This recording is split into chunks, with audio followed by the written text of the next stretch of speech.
Good morning, friends. Welcome to Sutta Study with Bhante Suddhaso. Today we will be studying the third part of the Caṅki Sutta, the third and last part.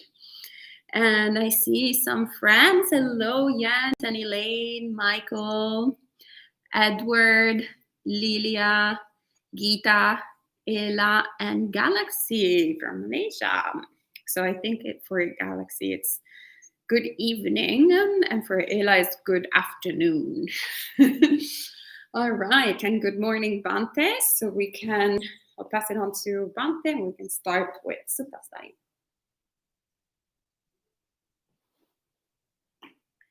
Namo tassa bhagavato arahato samma sambuddhassa. Namo tassa bhagavato arahato samma sambuddhassa. Namo tassa bhagavato arahato samma sambuddhassa. Buddhang dhammang sanghang namassami. Good morning, friends.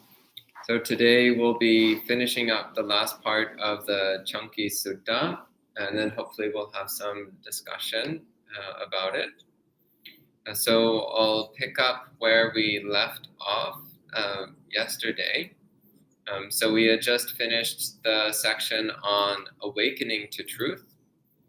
So I'll read again the last paragraph of that because it sets the stage for the final section on attaining truth. The Buddha says, so again, he had just spoken about examining a monk examining a potential teacher to see whether their mind is free of greed, hatred, and delusion, such that they would not say that they know something they don't know or see something that they don't see, and that they would not encourage people to engage in any kind of harmful behavior. So it says, when examining him, they see that he is pure of mind states based on greed, hatred, and delusion. Their faith in him becomes settled. Faithful, they approach him. Approaching him, they attend to him. Attending to him, they listen to him. Listening to him, they hear the Dhamma. Hearing the Dhamma, they remember it. Remembering the Dhamma, they investigate its meaning. Investigating the meaning of the Dhamma, they gain approval of the Dhamma based on contemplation. Where there is approval of that Dhamma based on contemplation, then they get interested. Interested, they try it. Having tried it, they evaluate it. Having evaluated it, they commit to it. Being self-committed, they personally realize the highest truth, for they have made a breakthrough and see it with wisdom. And he says, Bharadvaja, in this way there is awakening to truth. In this way one awakens to truth. In this way, we indicate awakening to truth. However, this is not yet attainment of truth. And the student Kapatika asks, he says, Sir Gautama, in this way there is awakening to truth. In this way one awakens to truth. In this way we see awakening to truth.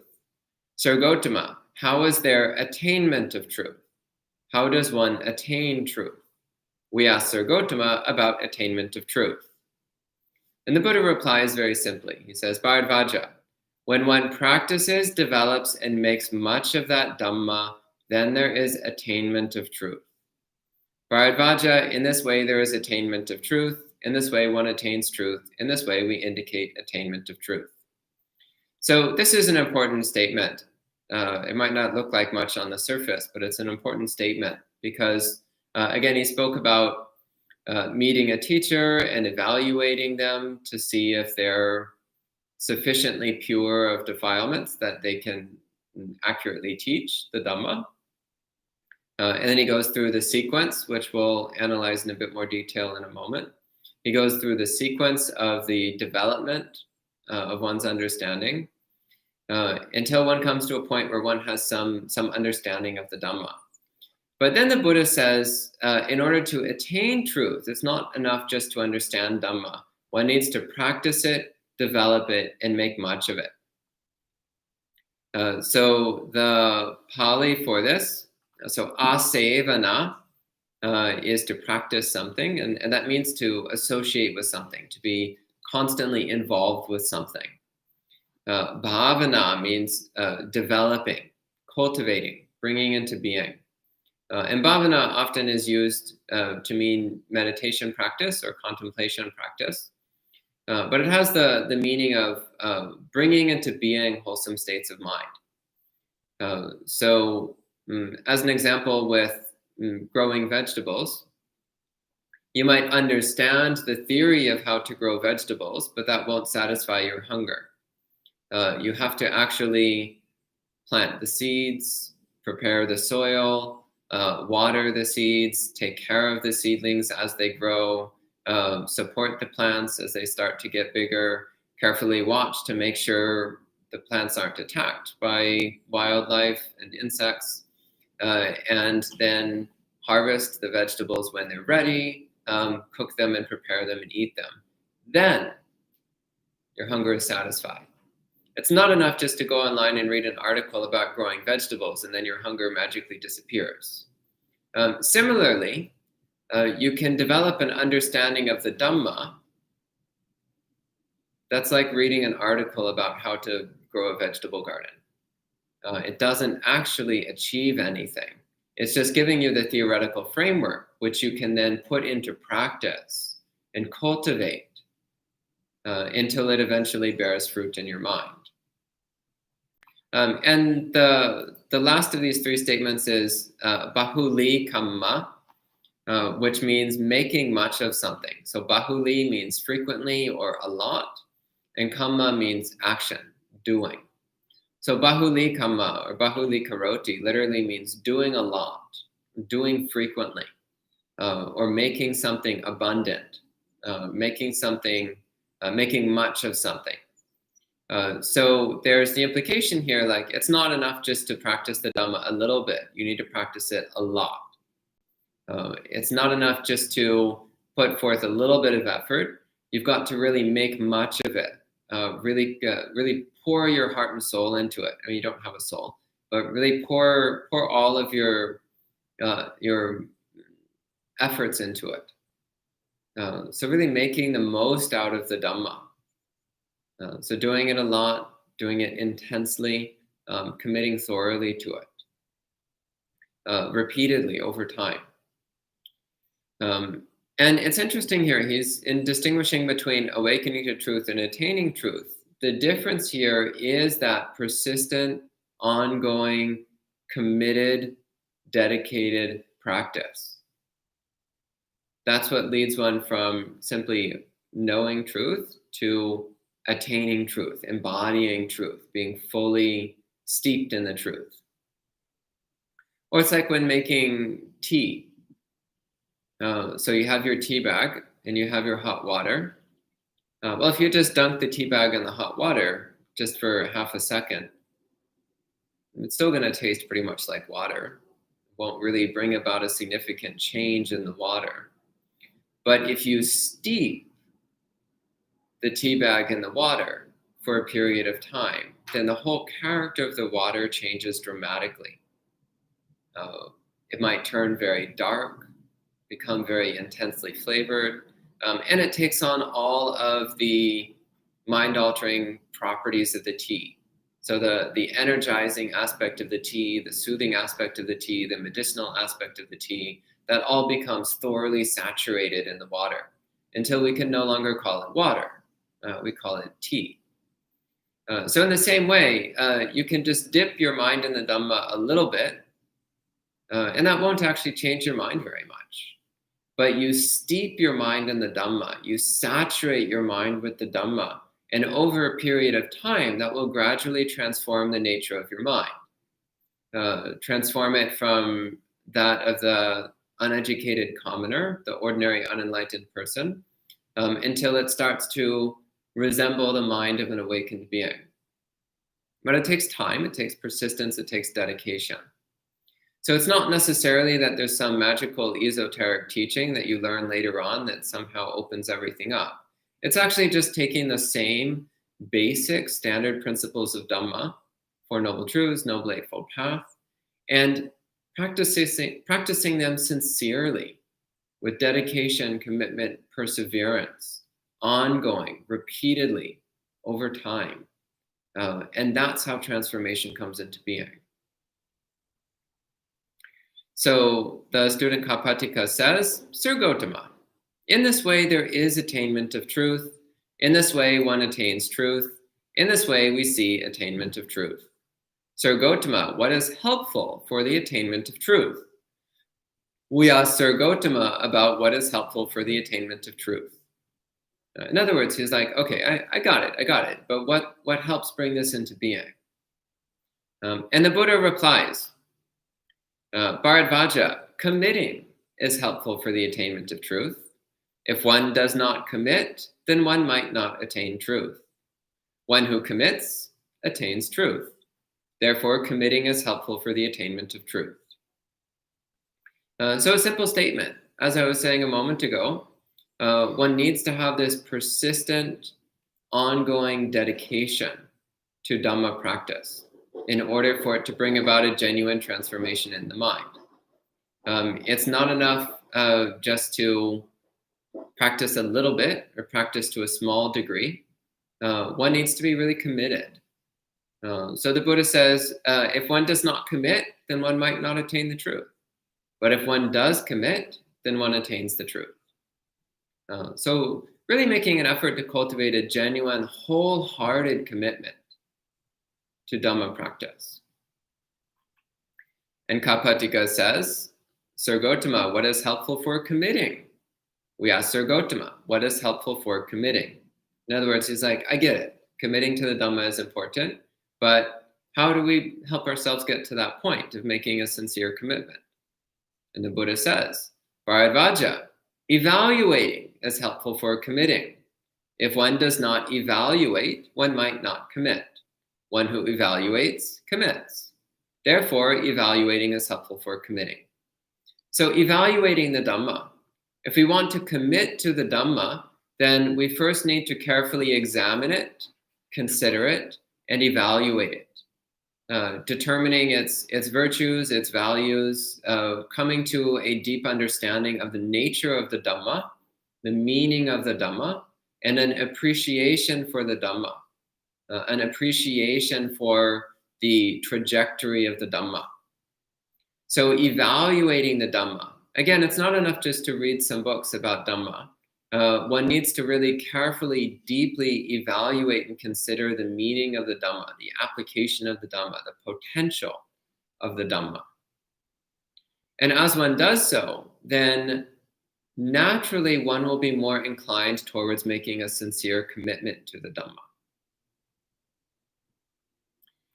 Next, Kapatika says, Sir Gautama, what is helpful for evaluating? We ask Sir Gautama, what is helpful for evaluating? And he replies, Bharadvaja, trying is helpful for evaluating. If one does not try, one might not evaluate. One who tries evaluates. Therefore, trying is helpful for evaluating. So again, if you want to evaluate the Dhamma, then you have to try it out first. So you try out the practices the Buddha teaches. You try out the perspectives, the viewpoints that he presents. So yesterday we spoke about taking on aspects of the Dhamma as a working hypothesis. Well, that's trying it out. One thing that really stuck in my mind many years ago, somebody was talking to Venerable Thanissaro, Ajahn Jeff, so Thanissaro Bhikkhu, and said, I'm having a really hard time believing in karma and rebirth. What do you recommend? And Ajahn Thanissaro, he replied, well, rather than just trying to make yourself believe in it, take it on as a working hypothesis for 1 year. So for 1 year, act as though it's true and see how that affects you. And the result was that after a year, the person had incredibly deep faith that karma and rebirth was absolutely true and could not possibly be any other way. Because by trying it out, he was able to evaluate it much more deeply. And by evaluating it, he came to a bedrock realization, a bedrock acceptance that this was the way things are. And of course, it applies to trying out morality. Try out living by the precepts. See what it feels like. Again, not just a little bit, but for a period of time. And not just half-heartedly, but with all of your effort. And of course, the same with meditation practice. Give it a really solid, sincere go. Really commit to trying it out and evaluate what happens. So trying out the Dhamma gives us a basis for informed, reasonable evaluation of the Dhamma, which is what leads to the cultivation of that deep faith in the validity and value of the Dhamma, such that we will commit to it. So then Kappatika asks, Sir Gotama, what is helpful for trying? We ask Sir Gotama, what is helpful for trying? And the Buddha replies, Bharadvaja, interest is helpful for trying. If one does not get interested, one might not try. One who gets interested tries. Therefore, interest is helpful for trying. So again, here, it's pointing to the fact that in order to try something out, you have to be interested in it. If you're not interested in something, of course you're not going to try. If I'm not interested in meditation, then I'm definitely not going to go on a meditation retreat or go to a meditation class. There's just no chance of it. If I'm not interested in the Dhamma, then I'm not going to read Dhamma books. Why would I do that? It just wouldn't make any sense at all.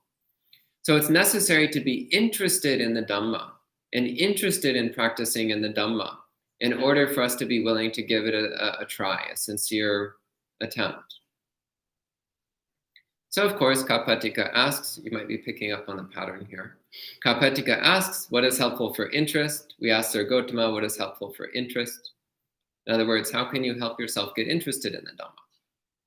And the Buddha says, Bharadvaja, approval of Dhamma based on contemplation is helpful for interest.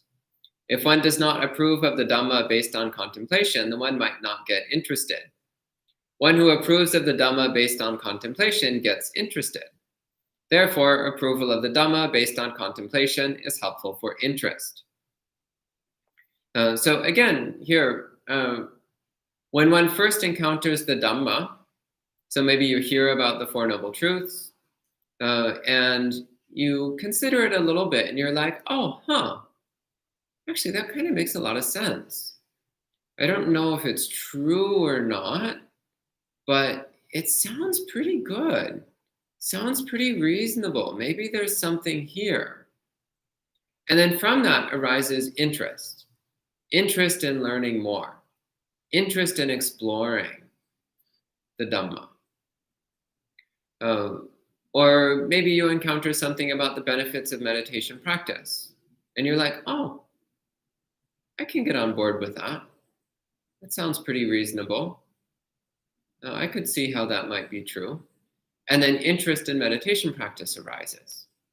So you can see how having some kind of baseline approval of something is a helpful prerequisite for giving it a sincere try. A requisite for getting interested in it to the point where we're willing to try it out. So Kappatika asks, what is helpful for approval of Dhamma based on contemplation? We ask Sir Gotama, what is helpful for approval of Dhamma based on contemplation? And the Buddha replies, Bharadvaja, investigating the meaning is helpful for approval of Dhamma based on contemplation. If one does not investigate the meaning, then one might not approve of the Dhamma based on contemplation. One who investigates the meaning approves of the Dhamma based on contemplation. Therefore, investigating the meaning is helpful for approval of Dhamma based on contemplation. So again, you might just hear about the Four Noble Truths and just be like, whatever, it's some weird doctrine of some weird foreign religion, who cares? And that's the end of it. So investigating the meaning is you hear the Four Noble Truths and you're like, what does that mean? What are the implications of that? Is that actually something that I can see for myself in my own mind? So you start investigating the meaning of the Dhamma. And it's that investigation of the meaning of the Dhamma that can lead to one approving of it. It can lead to one having some baseline willingness to accept that it might be true, that it might have some usefulness, it might have some validity, which then can lead to, once again, getting interested in trying it out. Kappatika then asks, what is helpful for investigating the meaning? And the Buddha replies, remembering the Dhamma is helpful for investigating the meaning. If one does not remember the Dhamma, one might not investigate the meaning.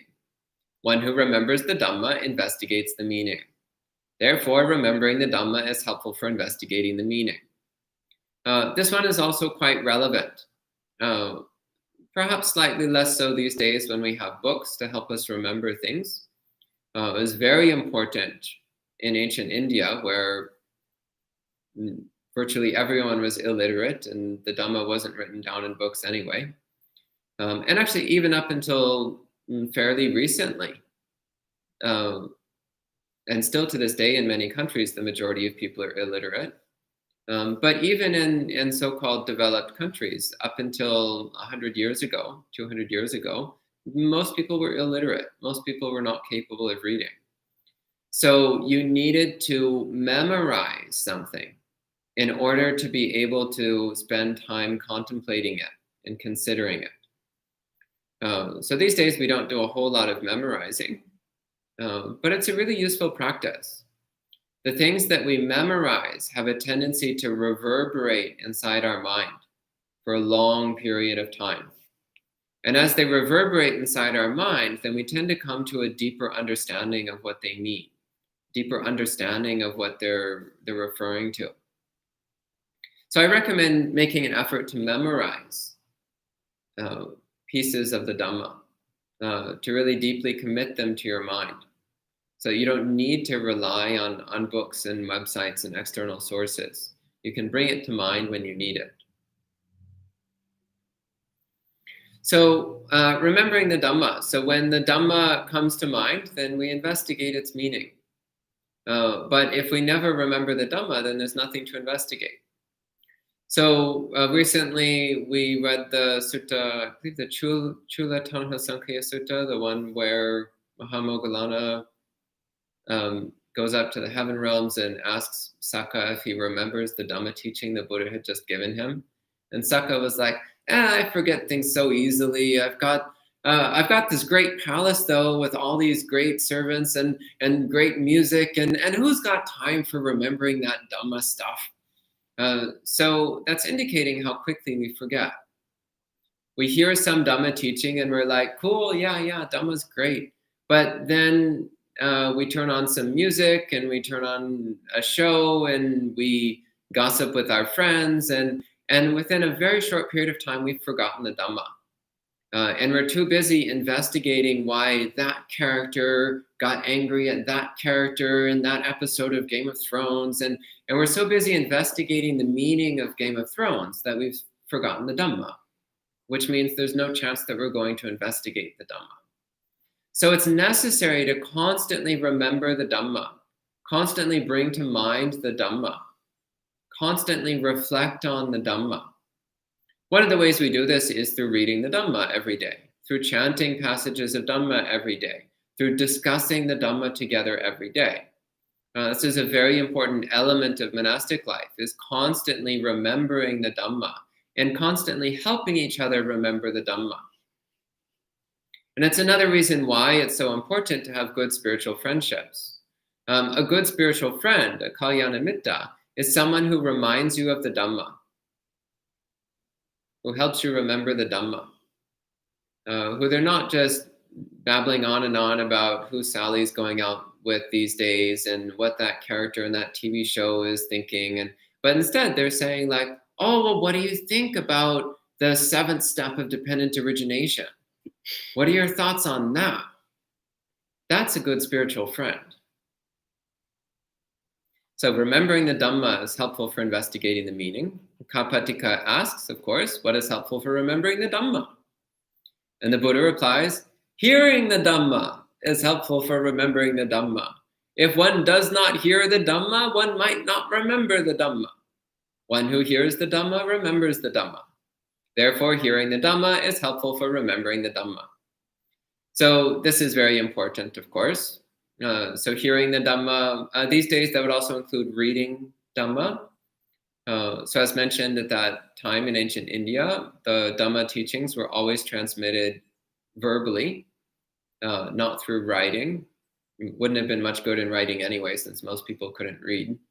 It was transmitted through speaking and listening. These days it would also include reading. So hearing the Dhamma here doesn't just mean hearing it the first time.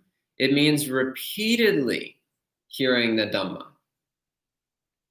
Again, here at the monastery, we're talking about Dhamma all the time. We're discussing the Dhamma all the time, which means it's constantly reverberating in our minds, which means it's easy to remember it. But if you read the Dhammapada 15 years ago, and then you spent the last 15 years doing other things, your mind is not likely to be on the Dhamma. You're not likely to remember the Dhamma. But if every day you're hearing passages from the Dhamma, then it'll always be reverberating in your mind. So hearing the Dhamma is helpful for remembering the Dhamma. So it's great that you're tuning into these live streams, because then you're hearing the Dhamma, which will help you remember the Dhamma, which leads all the way up to the attainment of truth. Then, of course, Kapatika asks, what is helpful for hearing the Dhamma? And the Buddha replies, listening is helpful for hearing the Dhamma. If one does not listen, one might not hear the Dhamma. One who listens hears the Dhamma.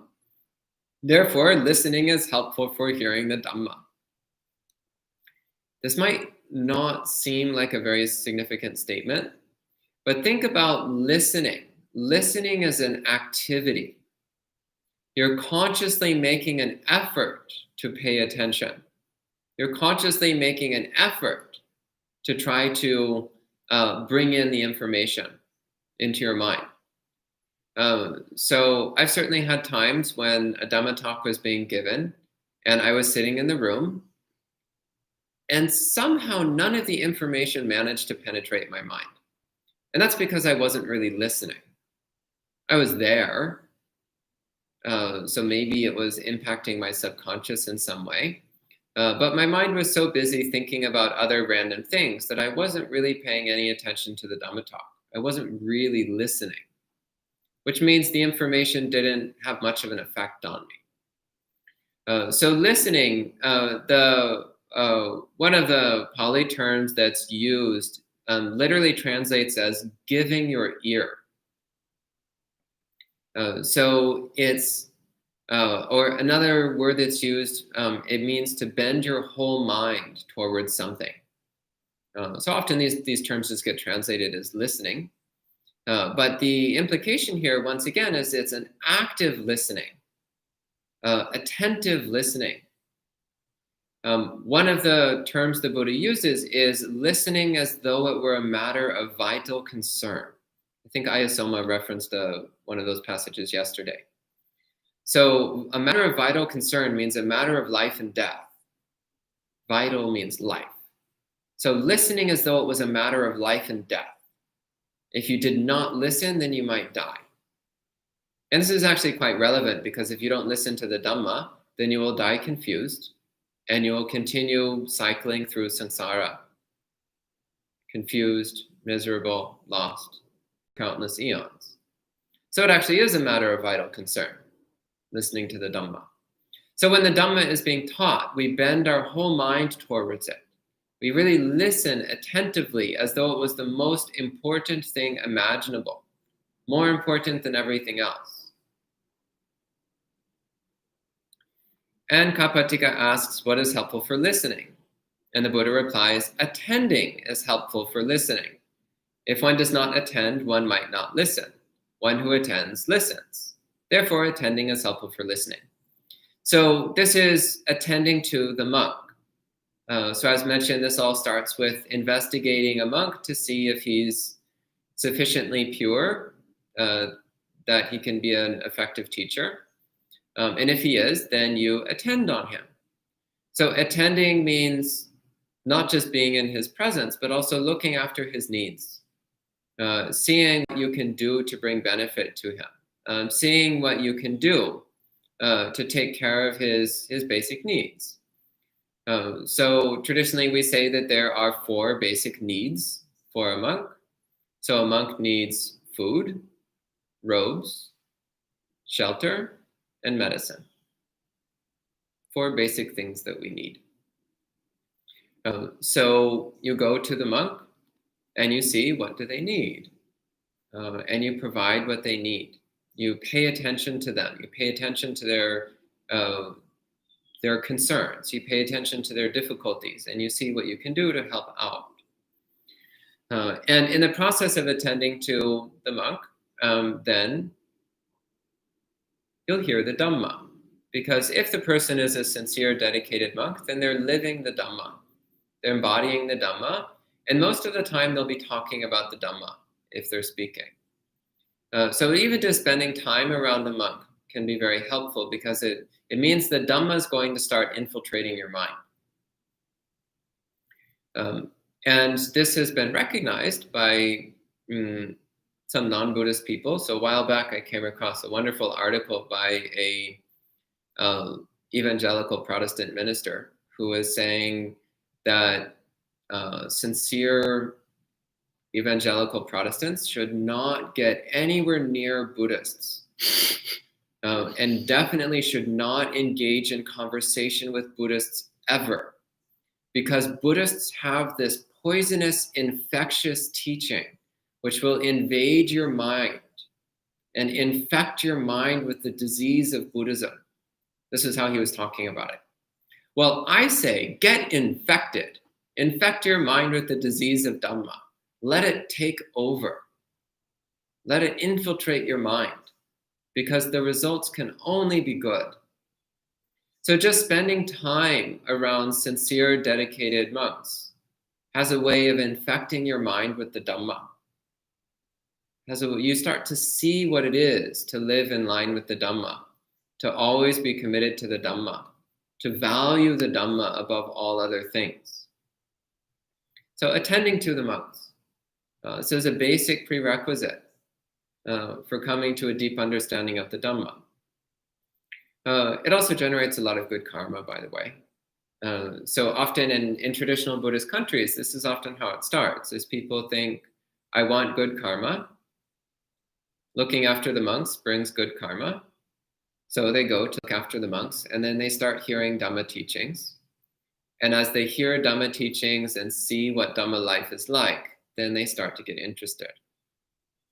And it can lead to a more well-rounded, complete practice of the Dhamma. And also often for Western convert Buddhists, initially being just interested in meditation practice, and then at some point they hear that Buddhist monks are pretty good at teaching meditation. So they go and they start spending time with the Buddhist monks, and they start finding out that there's a lot more to the Dhamma, that there's a much deeper, more richly fulfilling way of practicing the Dhamma than just doing a bunch of meditation. So again, attending to the monks, spending time with the monks is incredibly helpful for hearing the complete life-transforming Dhamma, and also seeing what it's like when somebody lives in line with the Dhamma. And so Kapatika asks, what is helpful for attending? And the Buddha replies, approaching is helpful for attending. If one does not approach, one might not attend. One who approaches attends. Therefore, approaching is helpful for attending. Again, very simple. If you want to be around the monk, then you have to go to the monk. You have to spend time, you have to make an effort to approach the monk. And also then, when you realize that you're not spending much time around monastics, then bringing up the wish, the intention. I wish to spend more time at the monastery. I wish to spend more time with the monastics. I want that to be a bigger part of my life. So cultivating the aspiration to approach the monastery and spend more time with the monks. And finally, Kapatika asks, Sir Gotama, what is helpful for approaching? And the Buddha replies, faith is helpful for approaching. If one does not gain faith, one might not approach.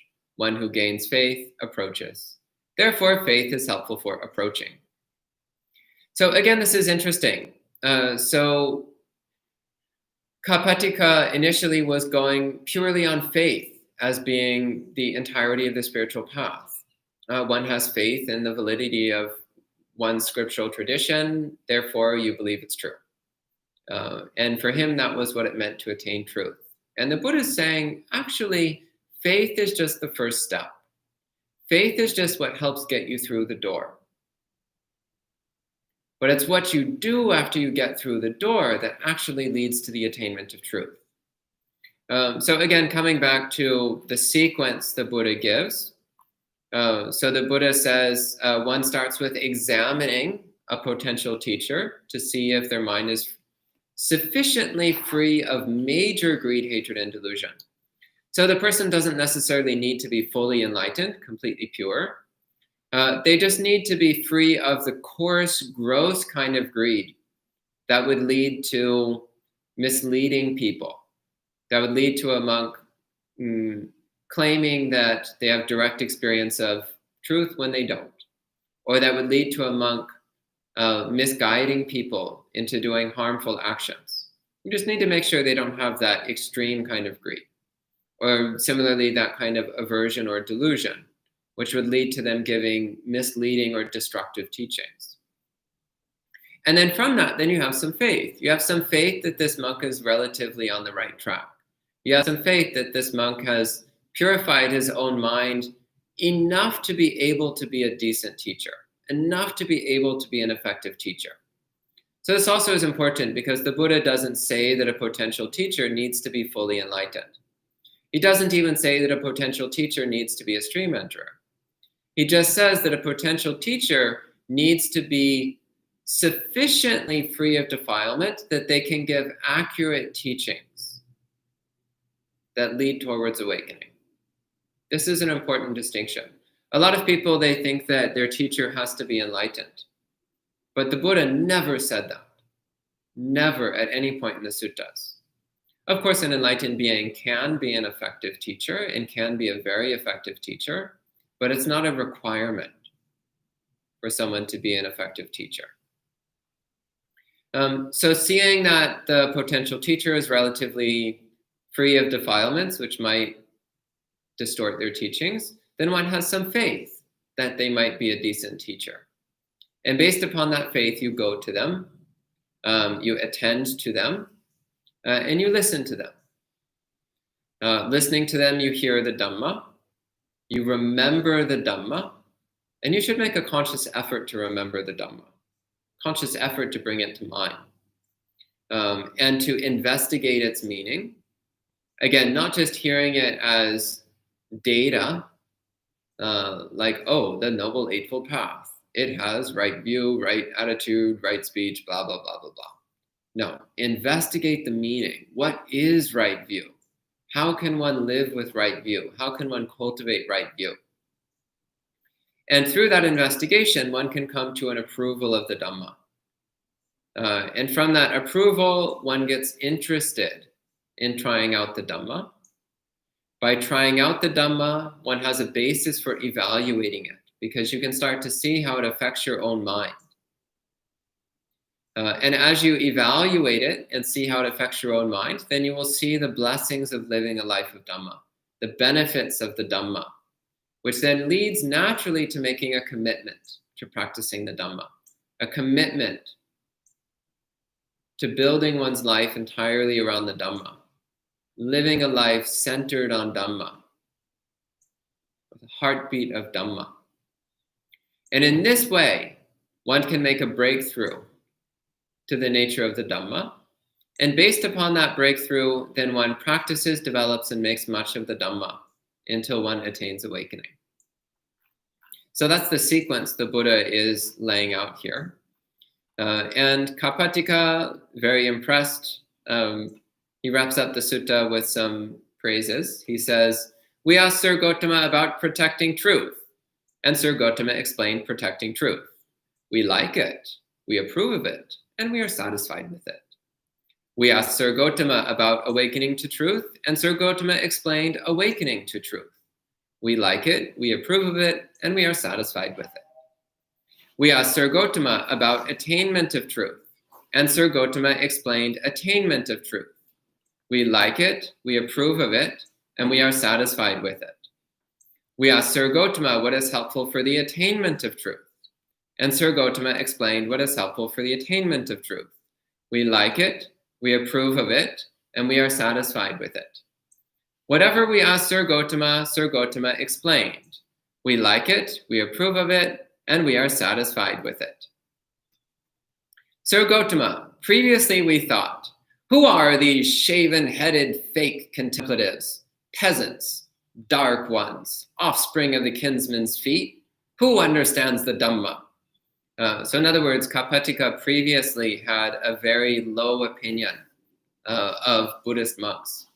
And by extension, I suspect a very low opinion of all non-Brahmin practitioners. So all the contemplatives who were not part of the Brahmin tradition.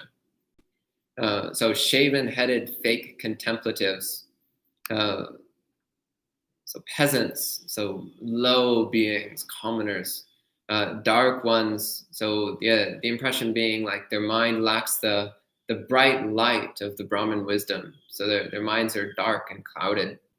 Offspring of the kinsman's feet. So this was based on the idea that the Brahmins were born from the mouth of Brahma, the most divine part of a divine being. Whereas ordinary people were born from the feet of Brahma, from like the grossest, dirtiest part of Brahma. So again, previously Kapattika had this very low opinion of Buddhist monks and non-Brahmin practitioners. But he says, but now Sir Gautama has produced contemplative affection in me for contemplatives, contemplative serenity in me towards contemplatives, contemplative respect in me towards contemplatives. So he says now he actually really approves of Buddhist monks. He's come to see that they have a lot to offer. And he says, magnificent Sir Gautama, magnificent Sir Gautama. Sir Gautama, just as one might turn upright what was upside down, or reveal what was hidden, or explain the path to one who was confused, or bring a lamp into the darkness so those with eyes can see. In the same way, the Dhamma has been shown in many ways by Sir Gautama. I go for refuge to Sir Gautama, and to the Dhamma, and to the monastic Sangha. May Sir Gautama remember me as a lay disciple who has gone for refuge for life. In other words, after all these teachings, Kapattika decided to become a Buddhist. So there's a happy ending to the story. So that's the end of this sutta. At this time, if you have any questions or comments, please go ahead and enter them in the live chat, and I'll answer them as best I can. Thank you. Thank you, Bhante. Sadhu, sadhu, sadhu. And also hello to Ishan, Melinda, Miguel, who have joined us in the meanwhile, as well as Trina. Good to see you. So Elaine is saying, checking out the teacher really hit home with me. I was a close follower of Bhante Samahita, who committed suicide last October. I was rattled. He seemed so wise and approachable and kind. I wish that he has landed in a Pure Land. I still can't watch any of his YouTube talks, mostly because his suicide has shaken my confidence in him. Any thoughts? Well, a few things come to mind. One is that there's a sutta, I believe it's in the Anguttara Nikaya, I don't remember where off the top of my head. There's a sutta where the Buddha says it's important not to place faith in any one particular person, but rather to place our faith in the Dhamma itself. And he says the reason for this is because a person who is not enlightened can make mistakes. And sometimes they make very drastic mistakes. They might break a major precept. If they're a monk, they might disrobe. They might engage in extremely unwholesome behavior. They might even give up on Buddhism and do something else. So he says it's important not to place faith in any one person, but rather to place faith in the Dhamma itself. I would also say, though, that, again, someone who is not enlightened contains a mixture of wholesome and unwholesome motivations. They contain a mixture of wisdom and delusion. So you can still recognize that the wisdom they're presenting is good, while at the same time condemning their delusion. A person is not defined by one or the other. Both are conditional, and both are subject to change. So I'm actually not personally much familiar with Bhante Samahita's teachings. I saw a few excerpts here and there, but I never really read any of his articles or listened to any of his talks. But what I did see, the little bits that he presented, it was actually decent Dhamma. So I suspect in his case that he actually did have a certain amount of wisdom, a certain amount of understanding of the Dhamma. But that probably he also had some defilements and some delusions, which were eating away at him on the inside. And eventually it got to be too much for him. And that's sad, but it's samsara. It's the way these things go sometimes. So you can still appreciate the good qualities that he demonstrated. You can still appreciate the good teachings that he gave, while recognizing that he also was almost certainly not enlightened, and that he did still have some defilements and delusions that were still unresolved. And you can, wish that he finishes up the path in his future lives. Again, somebody displaying some bad qualities does not negate the good qualities they've shown. You can still appreciate their good qualities. Okay. Michael says, I think that in addition to these good qualities of the monk, there must also be a connection between the student and the monk. A monk might have all the qualities the sutta speaks of, but be the wrong teacher for me. Another monk might be the right teacher. What makes this true can be mysterious almost. I like that you emphasize that monks, being human, cursing in samsara, are not perfectly free of greed, anger, and delusion. Yeah, so definitely it's true that you'll feel an affinity for some teachers and not with others. Sometimes it has to do with the emphasis that a teacher will make. So, for example, a teacher who has a lot of experience with overcoming aversion might emphasize teachings that are designed to overcome aversion. But if you yourself don't have much problem with aversion, if you yourself are more of a greed type, then you might not actually get that much benefit from that monk's teachings. Might be great teachings, might be a great teacher, but they're just not saying what you need at that time. It's kind of like if you're iron deficient and somebody comes along with vitamin B supplements, it's like, well, that's great, but what I really need are iron supplements. Somebody else who has a vitamin B deficiency would be really happy with your supplements, but they're not what I need. In the same way, you might find a teacher who they're teaching great Dhamma. It's just not the parts of the Dhamma that are most relevant to you at this time. There's some teachers who they give such a well-rounded presentation of Dhamma that there's something in there for pretty much everyone. It has an applicability to most or all personality types. But that's perhaps less common. More common is that most teachers, they tend to emphasize certain aspects of the Dhamma. And usually it's related to what's worked best for them. Tend to emphasize the aspects of the Dhamma which work best for them. And sometimes it's also a matter of personality connection or style of presentation. So there may be somebody who they actually are teaching the kind of things that are relevant to your practice, but the way they communicate doesn't quite get through to you.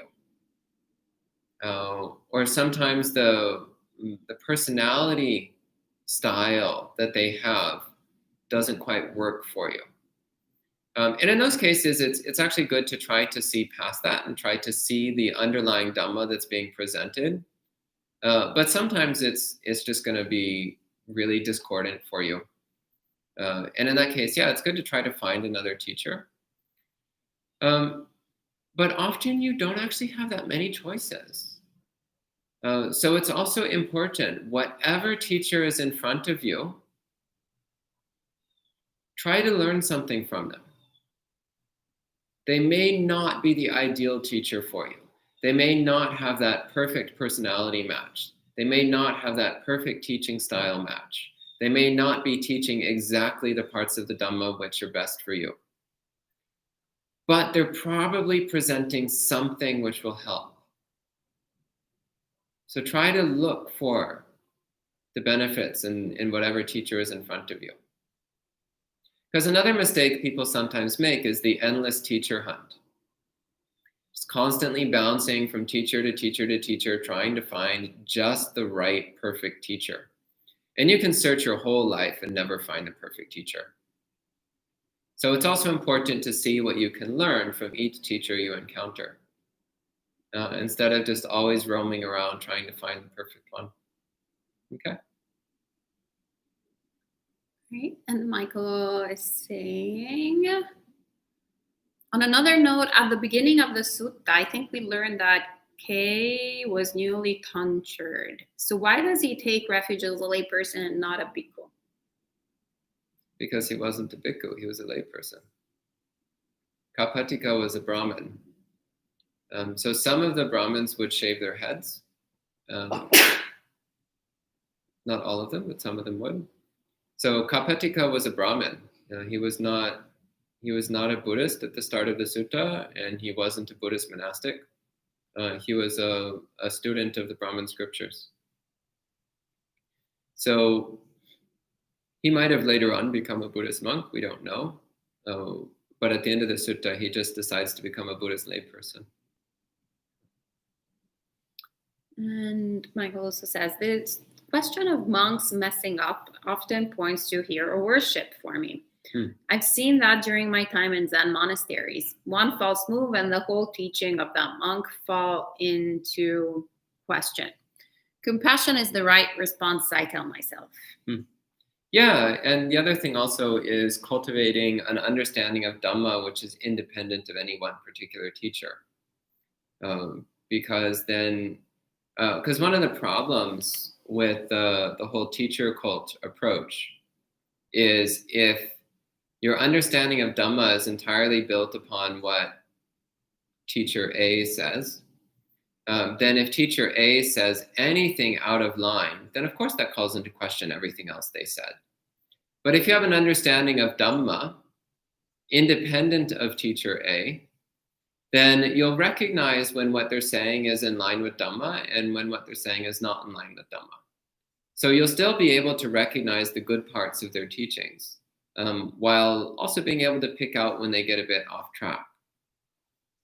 So it's very important to have an understanding of Dhamma which is independent of any one specific teacher. Okay? Elaine says, probably shouldn't say this, but solid Dharma and a solid teacher. I have confidence in you as much as the teachings. That's very sweet. Slightly foolish, but very sweet. I do my best, but I'm not enlightened, and I do occasionally make mistakes. So I don't recommend having full confidence in me. Have confidence in the Dhamma. And I do my best to present the Dhamma, but I cannot guarantee infallibility. I'm trying, though. I'm trying. Oh, and Michael just specifies that he thought he was a Hindu monk. All right, I think that's all for this morning. Thank you so much, Bhante, for sharing this beautiful sutta. And thank you all for joining us today, and we will be meeting again in less than 12 hours for monk chat. So any questions you might have, you can write them down and bring them this evening, and Bhante and myself will do our best to try and answer them. And then next week, monk chat might have even more monks. We'll see. Coming soon. All right. Oh, and Michael says, I shouldn't say this, but Sir Caṅki makes me think of comic book figures and square chocolates. Maybe because chunky, I think. Okay, I think we're done. All right. On that note, we can end with 3 sadhus.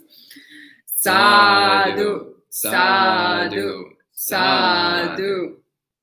Have a great rest of the day.